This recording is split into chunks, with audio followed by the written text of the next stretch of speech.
I'm in Chicago this evening to have a meeting with several of the delegate leaders who have stepped up to volunteer for Americans Elect.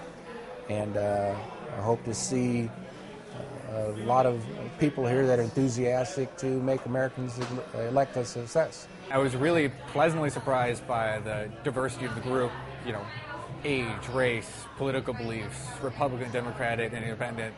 I was wonderfully surprised by that. It transcends politics because I think of the recognition is there that the politics have failed us.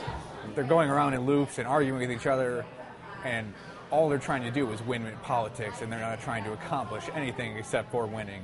I try to stay positive. I try to be a positive person, but I have to confess I've been very angry lately, and I don't like being angry. And rather than being angry, I want to do something about it. I thought Americans Elect was a great way to get people informed and start their political interest. And I really think that it can help build a better future by sparking our interest. It's the first time in politics I've seen something that piqued my interest, to be frank.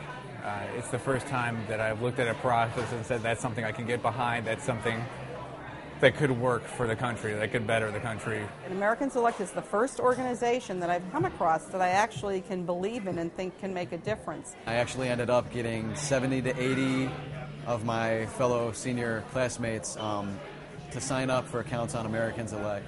I don't think it's going to be difficult at all, because it'll start snowballing. I've been trying to enlist everybody I know through Facebook, of all things. Never thought I would be doing that. People want to get involved. People, they see what's wrong and they want to make a difference. I think it's going to be a success beyond even our expectations, and I just want to be a part of it.